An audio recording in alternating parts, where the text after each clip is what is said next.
Hey, pull up a chair. It's Hacks on Tap with David Axelrod and Mike Murphy. So, Murphy, we haven't spoken since the early morning hours of Friday in the blush of the debate. But now, you know, it's always true that you have to wait and see how things settle in a few days before you can really assess what happened. What happened doesn't differ that much from what we saw, but now we see some numbers on it. There are three different polls that show Joe Biden with like a 10-point drop in support since that debate and a significant boost for Kamala Harris. So you're sitting in the war rooms of these two campaigns, and we'll get to the others in a minute. What are you thinking? Let's start with Biden because it looks to me like he's got some significant problems here. Yeah, I'd be thinking, how much whiskey do we have in the hotel? Because we might need all of it. Because I think in the Biden campaign has been sending a tell here. Of course, Kamala did very well in the debate, but she also won the media echo chamber afterwards. So now that moves the noise meter of this early polling. It really shows you how untethered everything is. So if I were in the Biden world, I'd know that was coming. Bad debates get worse in the coverage afterward because everything you did that was good is forgotten. And I'd be thinking about, all right, we got to make a call here. Can Joe get a lot better? And the tell I'm seeing is they don't think he can. So I would try plan B, the only thing I got left. And I may be wrong about Joe getting better. I'd try anyway, but they don't seem to be doing that. So I would pivot big to foreign affairs, where I'm supposed to be the world master. Trump's given me a big opportunity with North Korea. I would jump on it and pick a fight on my issue and try to change the channel. We should let me cue up a little bit of an exchange that Donald Trump had with his new best friend Kim Jong-un in North Korea the other day, and then let's get back to the point you just made. And we got to meet, and stepping across that line was a great honor. A lot of progress has been made. A lot of friendships have been made, and this has been in particular a great friendship. So I just want to thank you. That was very quick notice, and I want to thank you. Leaving aside the fact that people on your side of the aisle's head would be exploding right now if that was Barack Obama standing next to Kim Jong-un, who has done very little in the way of concessions, and called him a great friend, the world's greatest human rights abuser, a nuclear pirate. Pretty remarkable. But forget about that. Why isn't Joe Biden has been involved in foreign relations and national security issues for 45 years. He boasts of it, normally. He never raised any of these issues, never raised Iran, never raised anything in the debate that I can remember, or that was at least memorable, about national security. And these things are happening. Why isn't Joe Biden out there kicking Trump's ass on this? I don't get it. It is a soft pitch to Biden. Trump is basically playing around with the worst human being in power in the world in some weird bromance where I'm now learning that Kim would have been a fantastic New York real estate operator because he's rolling Trump around his little finger and we're getting nothing. They're getting legitimacy, which they've craved forever. Right. So it's a huge win for them. I don't get it. And the other bonus for Biden could be if he gets into a foreign policy back and forth and crowds everybody out and plays to his strength and goes after Trump, the common enemy of the Democratic primary, Kamala may be pulled into it, and we know she's not as good on her feet as with the scripted stuff. So it might even expose a weakness there. So it's a easy double or triple for Biden, and it's weird to me they haven't tried it. Well, especially because their whole campaign is premised on he's the guy who can take on Trump. And in fact, in this polling, in the CNN polling, I think 41% said he was the guy who could beat Trump. That was leaps and bounds. I think the next person was Bernie in the teens. Kamala was at 12. Warren was at 12. But what was interesting in that poll, and I think they may understate Biden's support a little, it's lower than some of the others. He was at 23%, yet 41% said he was the guy who could beat Trump, and 2/3 of the voters say that's the most important thing to them. So that's a warning sign for him as well. But the fact that he is not out there, I mean, we get to give away free advice that, and which is, as the saying goes, worth what you pay for it. But either Biden goes out there and runs an aggressive campaign now and shows that he is up to this job, or he's done. I mean, he is a guy who his greatest vulnerability, and all the polling I've heard about, seen, all the focus groups I've heard about and seen, is age. And they are playing to the notion that he is just not up to this. He didn't look good in the debate. The way you would come back is to come out and look good. I mean, I know exactly. In my experience, when we've had bad debates, the first thing we want to do is the next morning get back on the saddle and show people that we can ride. No, that's exactly it. We both know the rule is when you're having trouble is the test of the campaign, because that's when you double down and take the thing back. And Biden actually has an issue he could go to. And by the way, if Joe will go to stamps.com, we will give him a 7-day campaign plan. But this is not a hard one. They should know. And something is holding him back. And again, it might be a tell. It might be that Biden does what Biden wants and the staff's not able to move him.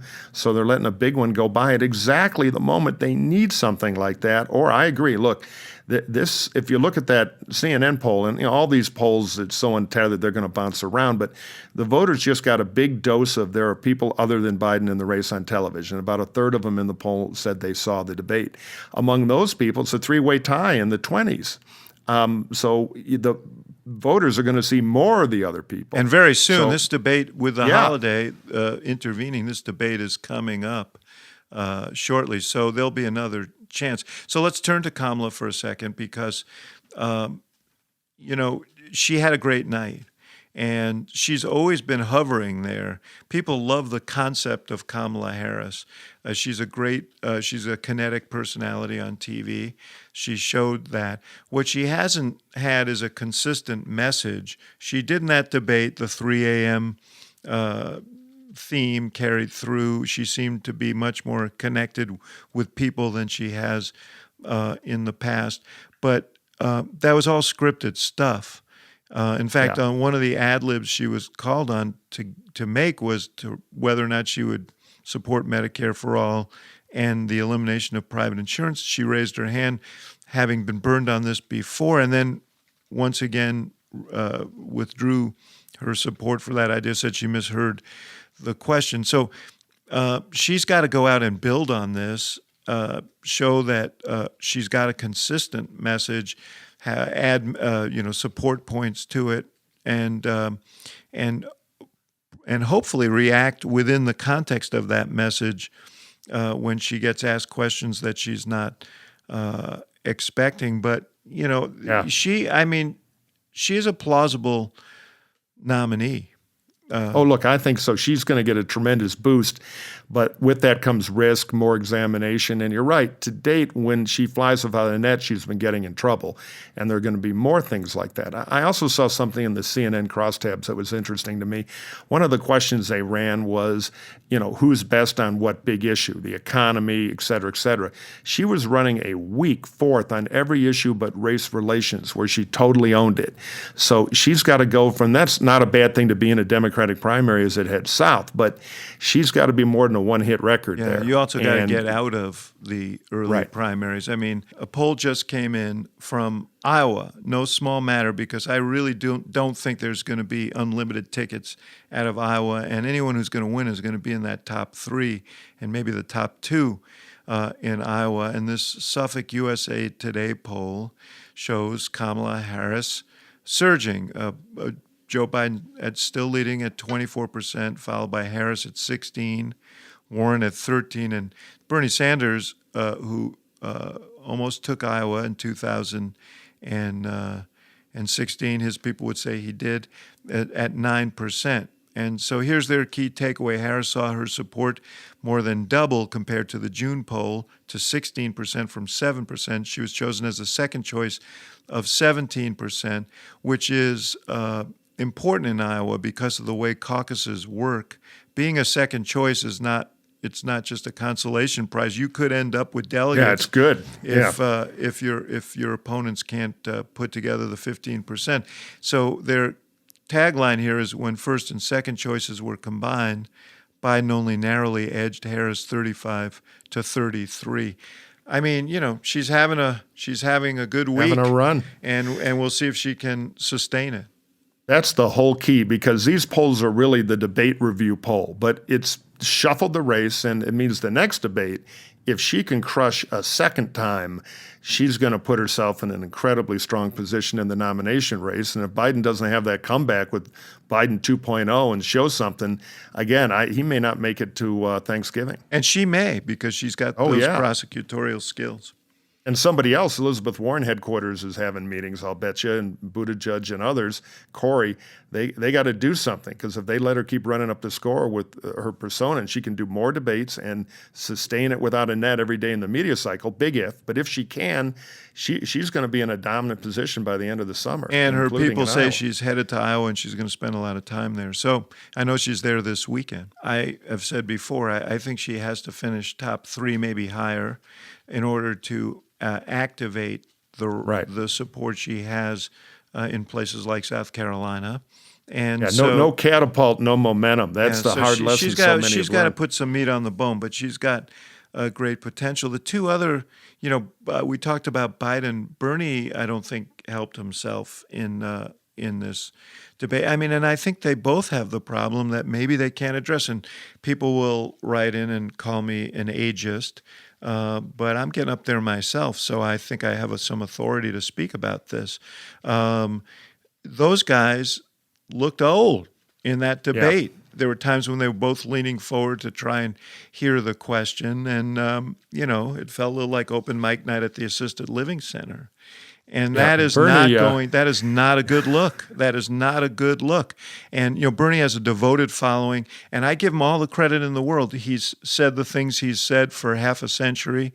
He's been, a guy of solid beliefs and views and rhetoric, and as such, very authentic.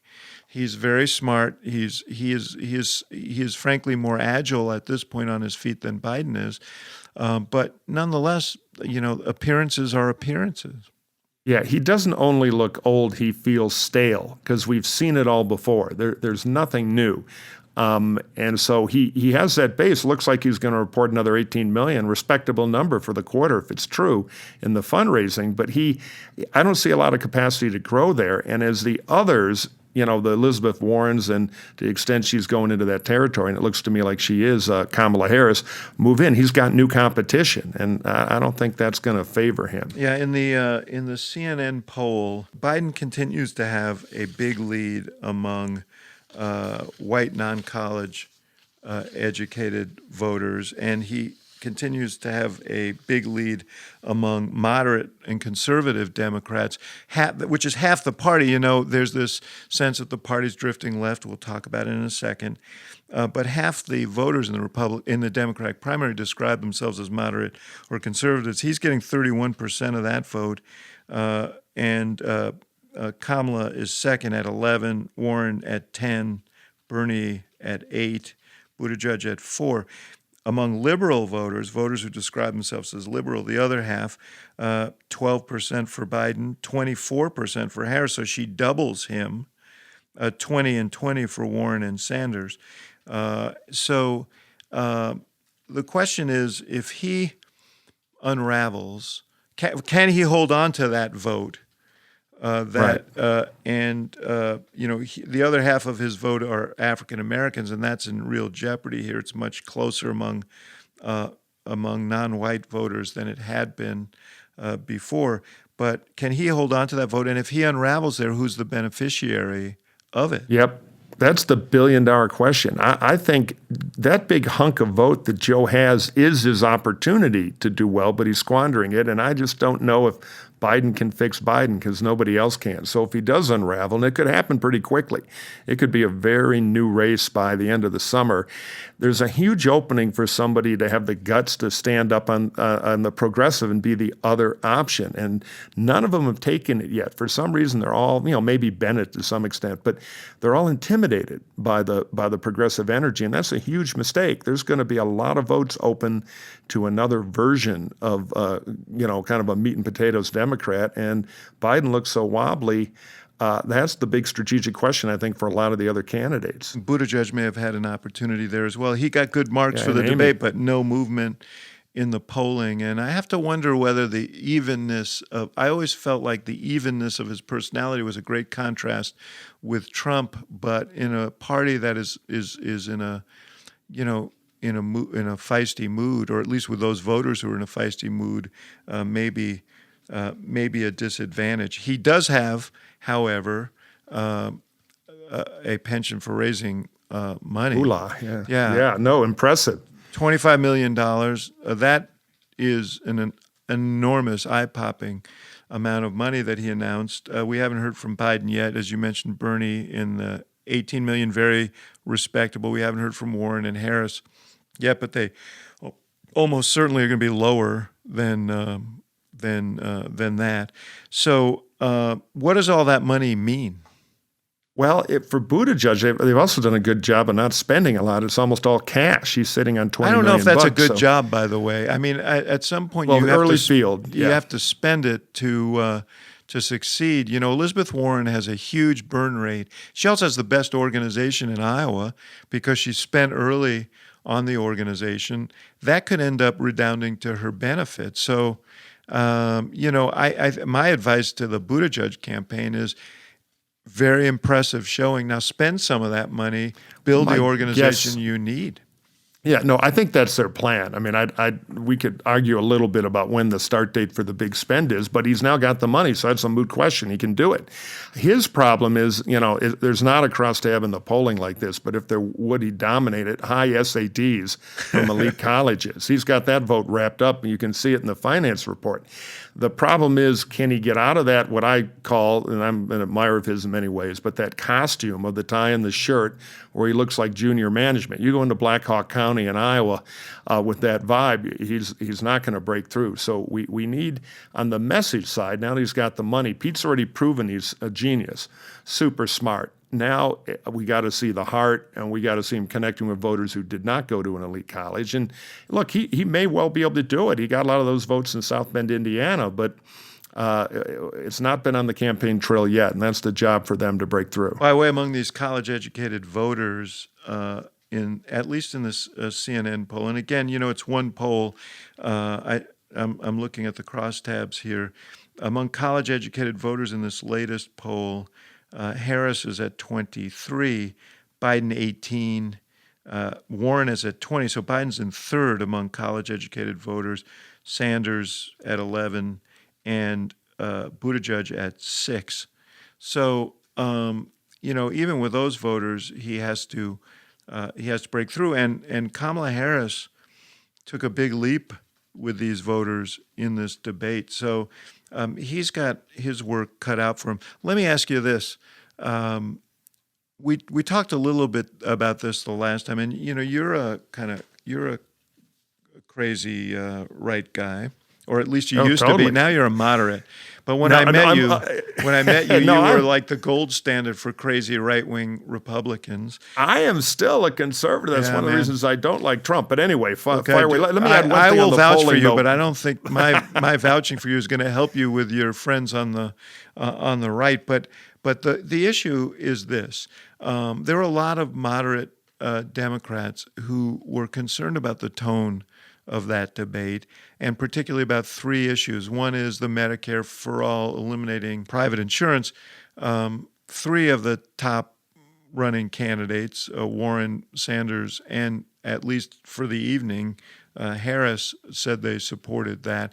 And then on the immigration issue, Julián Castro, who we're going to talk to in just a few minutes, he started something by saying, challenging Beto O'Rourke for not supporting the decriminalization of border crossings from a criminal offense, a misdemeanor, but a criminal offense, to a civil offense. And then the next night, everyone was asked if they agreed, and every single person on the platform, I believe, raised their hand that this change should be made. And the reason, obviously, is that Trump has abused this in a way that no other president has, to effectuate the separation of families and to inflict as much pain as possible. So the intent is good, but I think if you poll on these issues, completely. that in a general election, certainly, and maybe among some moderate Democrats, these are not winning issues. The same is true of providing health care for undocumented people. This was a big debate when we passed the Affordable Care Act. We passed it almost all with Democratic votes, but could not include coverage for undocumented workers. It was not a non-starter.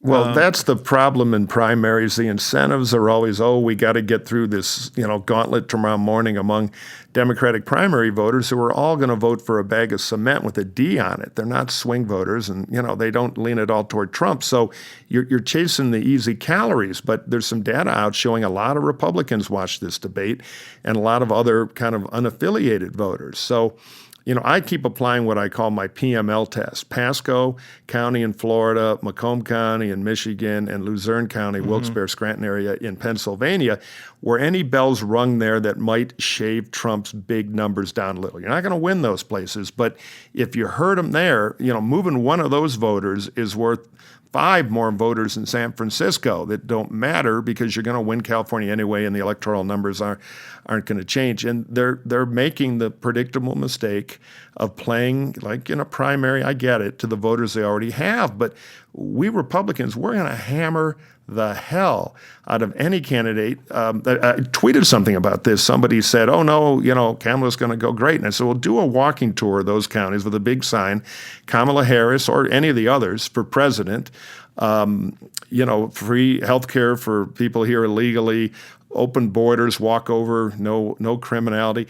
I mean, it is music to Trump's ears, and that's why, again, there are a bunch of even Democratic voters who might resonate the other way, but nobody's making the case.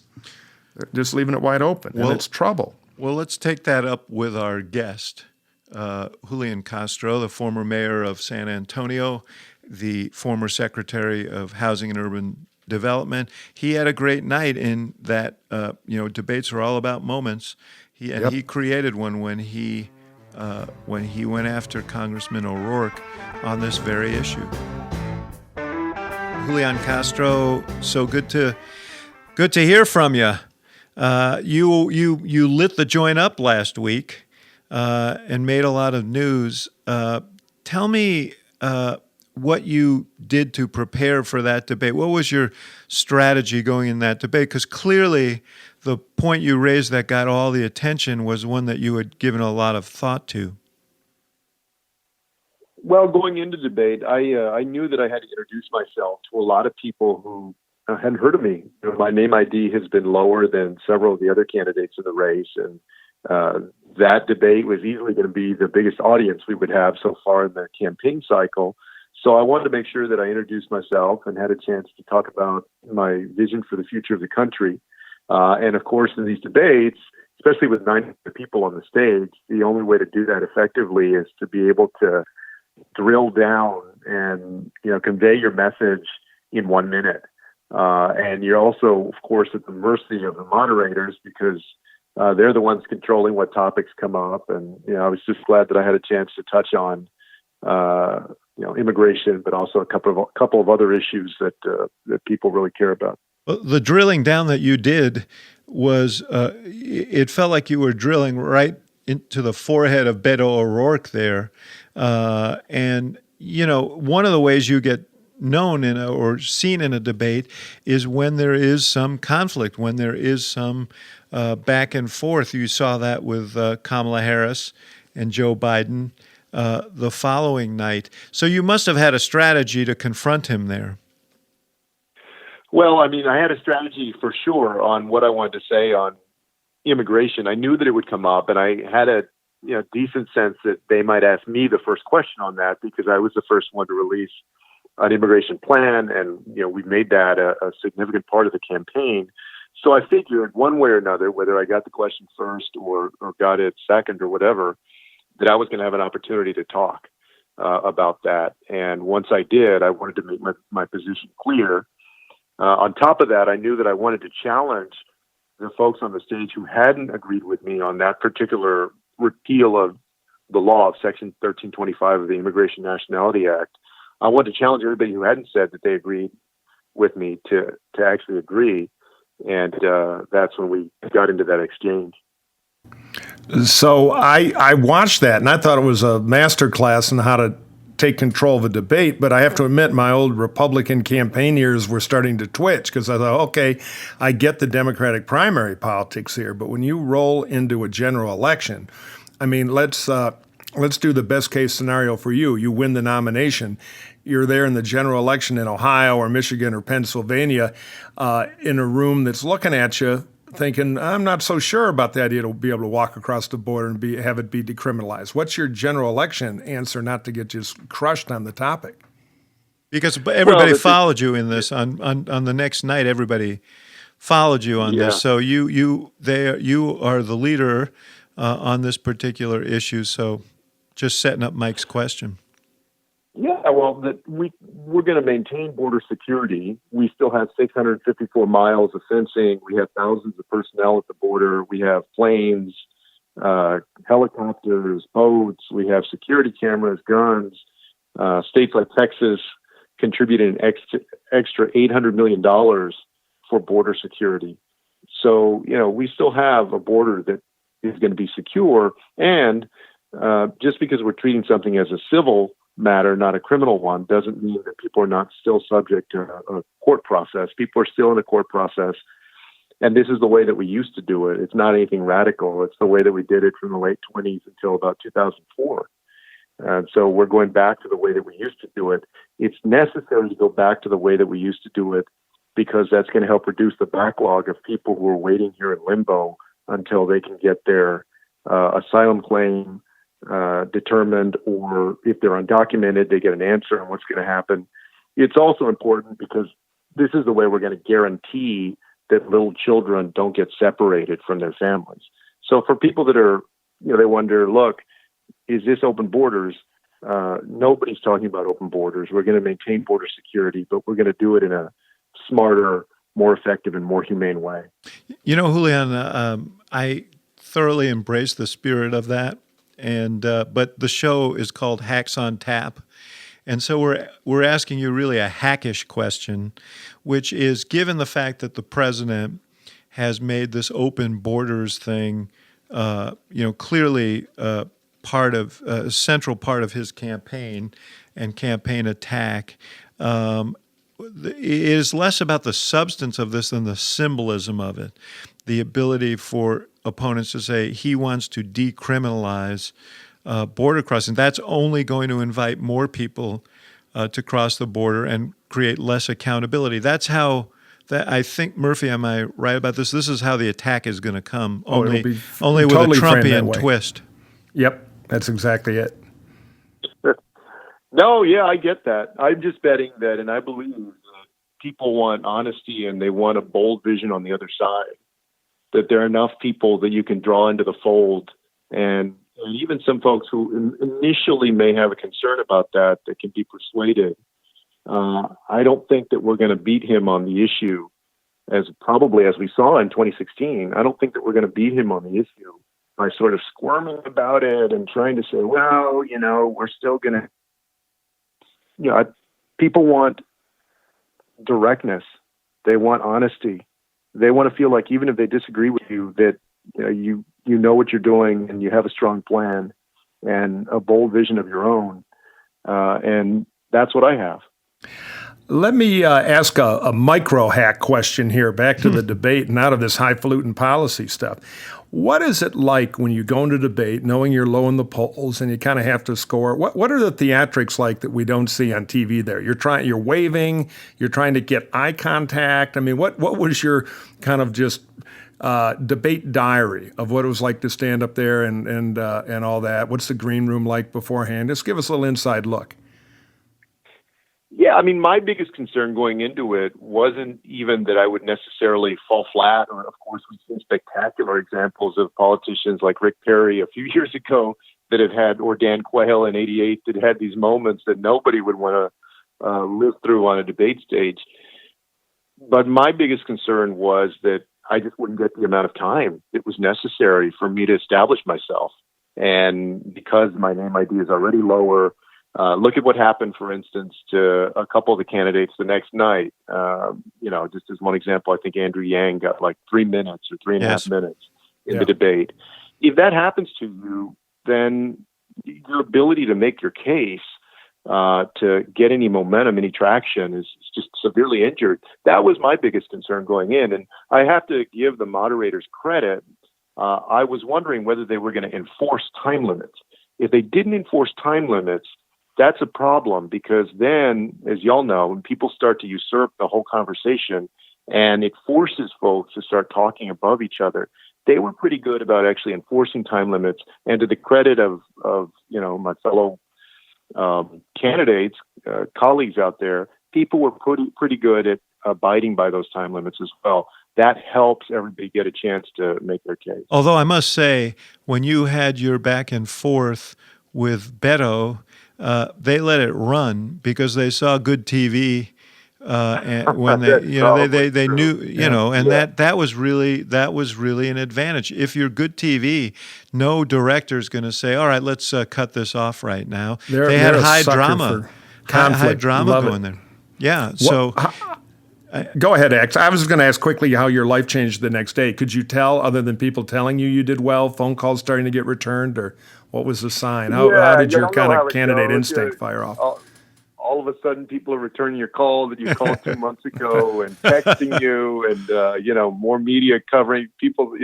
Some of the shows that we've been saying, "Hey, look, can I get on there?" All of a sudden, "Oh, when can we take you on?" And also, anytime you're on TV with that much exposure, whoever you are, more people recognize you out there, and all of that kind of stuff. I actually didn't get to sleep that night. I didn't get to sleep afterward, and then I had to wake up early for interviews the next day, and did that. And I finally got like an hour and a half of sleep at about 2:00 in the afternoon the next day. But of course, it was worth it. I'll take it. Yeah, I bet your brother's getting recognized more often too. Just not as himself, but he is. yes. Yeah. Well, now he was at that Flint detention facility yesterday. Yes, I saw that. He took that video of the conditions inside, and but on Twitter, like 25% of the people are thanking me for taking that video. It's a force multiplier. You know that, twin brothers. He should go to New Hampshire. You go to Iowa, not tell anybody for about 3 months. Obviously, keep it secret here on the podcast. Obviously, getting this attention also translates into money, and it came at a propitious time because you had a filing due. I don't think you've dropped your number yet, but what happened to your money in the hours after that debate? Oh, well, of course it went through compared to what we've been raising before. We had our 4, and now I guess 4 best days in a row after that.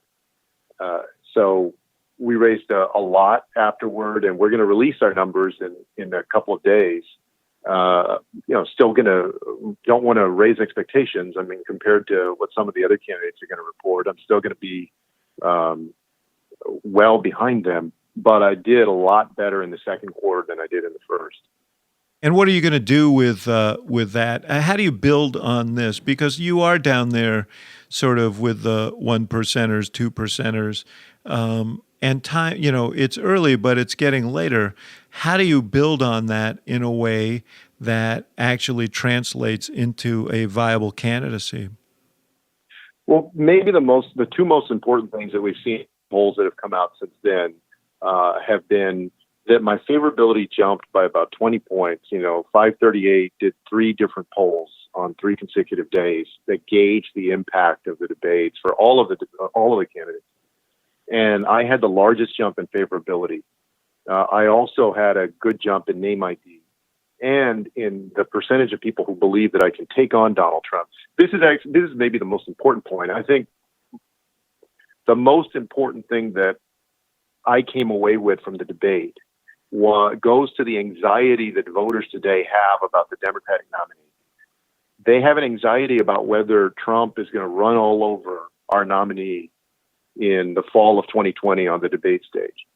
And so the people that I think did the best in those 2 nights are those folks that assured, assuaged the fears of primary voting Democrats about an ability to take on Trump. And the ones that seem not to be able to handle the moment, I think, hurt themselves the most. So the polling so far reflects that more people believe that I can carry that out. And we're starting to see good polling. Univision just released a poll where I've moved into second place with Hispanic voters at 18% of the vote, which is significant. So my plan is just to capitalize on this momentum in terms of media attention, staffing up, investing in digital fundraising and building our list, just all of the blocking and tackling that you got to do to keep building the campaign and take it step by step. The next thing we got to do is make sure that we qualify for the September debate. By August 28th, we got to get 4 polls where we got 2%. I think that we'll be able to do that. We're at about 115,000 unique donors right now. So obviously going to be able to surpass 130,000 unique donor threshold for the September debate. All of that is positive. And, I'm staying positive, and I'm taking it just one day and one step at a time to get stronger and stronger in the campaign. Well, you got another chance in Detroit in a few weeks on the CNN debate, and everybody will be watching to see what you have up your sleeve this time to persuade the director to keep their cameras on you. Yeah, who's going to get the Beto treatment? I'm curious. Julián Castro, so good to be with you on Hacks on Tap, and we will be looking toward that next debate and future conversations. Thanks for dropping in. Thanks a lot, Ax, and thanks, Mike.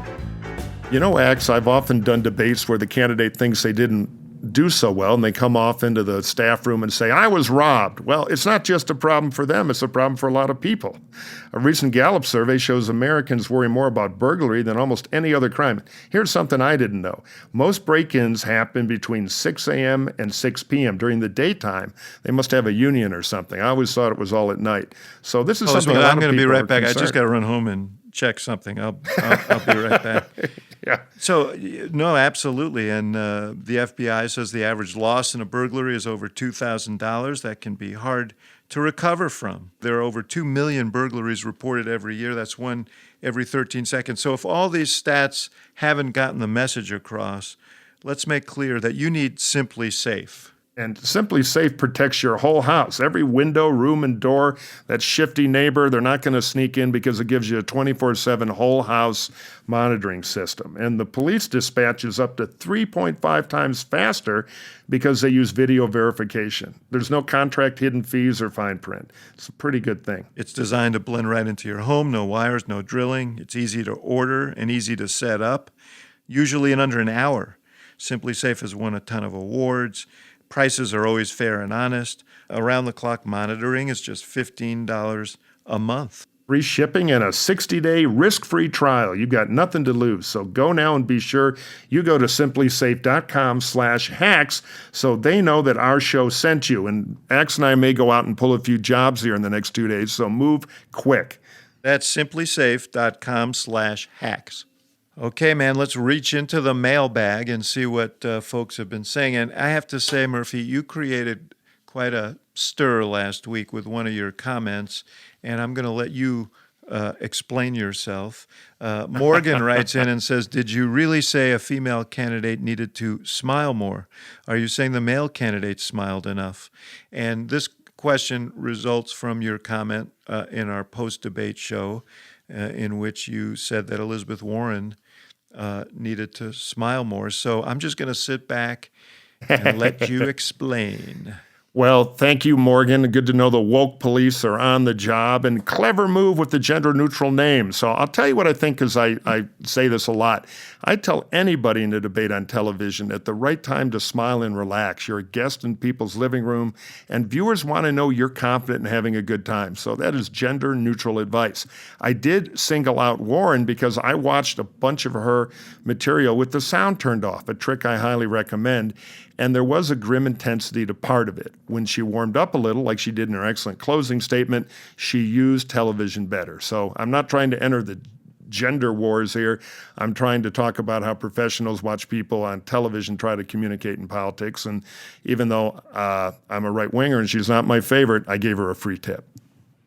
It actually is a good tip, but it's also true that men don't generally get that advice, or at least not as as frequently. So, but anyway, go ahead.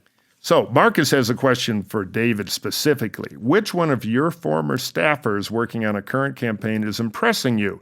We don't hear about the nuts and bolts of the operation on television.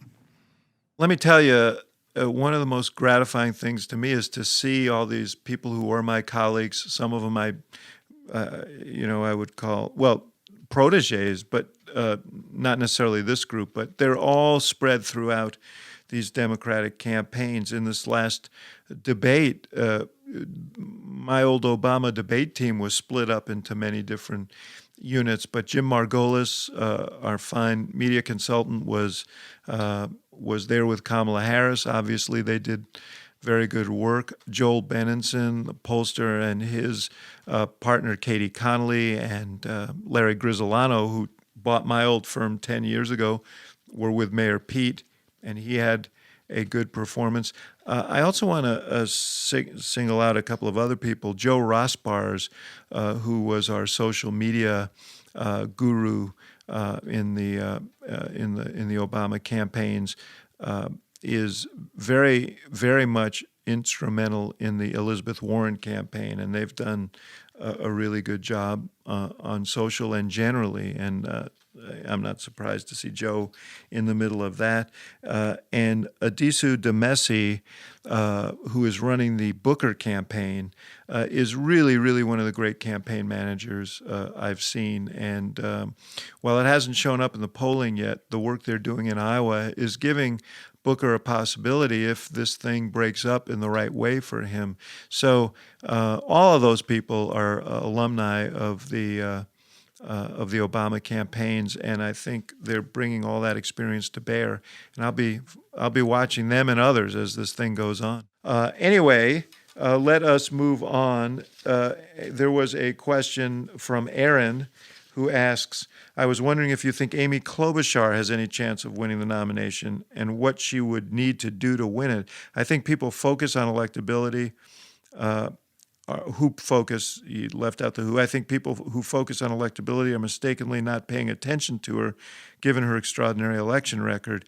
Mike, do you think the same conservatives like yourself would be okay voting for her in the general, and what would her chances be against Trump? Well, I've said early that I think on paper she could be a very formidable general election candidate, but she needs to have a primary strategy that would also help that and help her in the primary, where I don't see her doing a lot at this early stage to help herself. So if she would be the anti-Warren on economics and grab that more center Democratic lane, which she could have all to herself, it could come into an interesting contest where it boils down to Warren, Kamala, and her, three women making history. That center appeal that she has used in Minnesota would make her more formidable in the general election. Now, that's not an easy road in a Democratic primary, but beats the no road strategically that she seems to be on right now. Maybe she'll find it. And yeah, I'm not happy with any of the Dems. I'm a right-winger, but I think Trump is unfit for office, so I might have to pick somebody, and I'd be more comfortable with her than a lot of the others. And what we care about is your comfort, Mike. So that's the real reason for the Democratic Party. I've been waiting for them to catch on to that. I mean, there is something to it, because if we can get wingnuts like you to vote for a Democrat, that would certainly portend a positive result for Democrats. In terms of Klobuchar, I think she missed an opportunity in the debate. She was fine, and she's got a great wit, and she showed it. But she needs to more forcefully make the case you're making. She hints at it. She hints at the fact that she is a center-left candidate, and she boasts of her electoral record in Minnesota, where she's done very, very well in a state that can be closely contested. All of that is positive, but she needs to be more forceful in this next debate. And obviously, she needs to pull off a surprise in Iowa because she's from Minnesota. Her campaign is predicated on being from the region there and being able to talk to the region. So she's another person who I think has to be top three or go home. And she needs her FEC report is probably going to be nothing special, and she's going to get teared down in the race from where she started. So she's running out of time to find some space in the primary to go, to a corner to fight. There's a good David Brooks column about that opportunity. that just came out. She ought to take the risk. She's risk adverse, but now is the time in her career to take some risks, because the risk-free approach, she's going to get muscled out by the others. So here's a new feature of our program, and we should point out that before I get to it, that if you have questions, please send them to us at hacksontap@gmail.com. That's hacksontap@gmail.com. We love to hear from you. You guys are sending great questions, and we want to field as many as we can. So please send them. So this is what where I want to go. We have to have a last call section so we can freely rant about whatever is on our mind if we haven't done that already.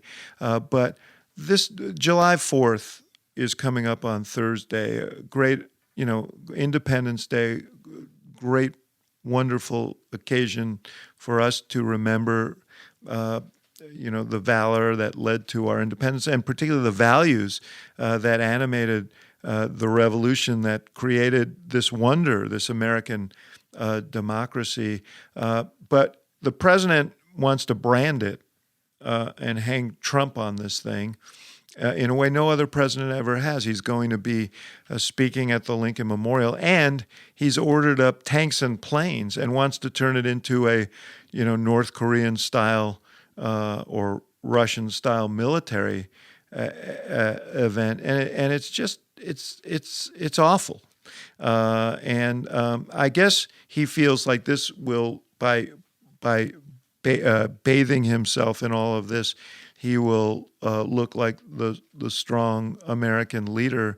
But once again, he's doing it by sort of trampling American traditions in a way I find really distasteful. But I may be missing something here. Well, I want to talk about a bunch of Eurocentric BS called the metric system, David. I've been cranky about I couldn't agree more. Trump thinks he's Juan Perón. I mean, he's going to, there's a uniform tailor in the White House somewhere working on some ridiculous doorman at a hotel outfit for him. But it's no joke. Look, our tanks, who should see our tanks? Our enemies. And we don't do this militaristic stuff. We love our citizen soldiers. We celebrate them, but not in a cult of personality way like some tin pot dictator or his new, bromance buddy in North Korea. Maybe he'll lend us a few tanks to just crown it off. So the problem was, he went to the Bastille Day in France, and he saw the military parade they do in a different context, by the way, than the 4th. And he got all excited and said, why can't I have one of those? It's the peril of a toddler president. And here we are again with this silliness. Apparently, I read in the paper he's been getting like daily updates. He's like picking which tank and everything. No, he got that confused. Yes. He said we've got the new Sherman tank. That from 1944. Yeah, right, exactly. Yeah. So it's comedy, but it's also depressing and hopefully an aberration, because this is not who we are as a country, particularly on the 4th, where you're the head of state. You're not a hack politician wanting a Juan Perón ego parade. So rev up our folks here one more time and tell them what they can do to help promote Hacks on Tap and put Hacks on Tap on top. Oh, well, I will happily do that. We are growing in listenership, and we thank you for that. We're enjoying doing this, and we hope you're enjoying listening. You can help us by going on your favorite podcast platform. Take iTunes, for example, which is the largest but not the only one, and rate us. Give us some stars. You don't like us, you can give us 1 star. Like us a lot, give us 5. Write a review. Correct me on other gender insensitivity flaws, whatever you want. We do want to hear from you, but participate in the ability to give feedback, because when you do that, we are able to get our Hacks on Tap messaging, as we'd say in a campaign, spread around. The other thing you can do on iTunes is a little button. You can email an episode to a friend, try to get them hooked on it. So lots of stuff you can do, but most of all, we just appreciate your tuning in and listening to us. Happy 4th, brother. Talk to you on the other side. God bless America. See you soon.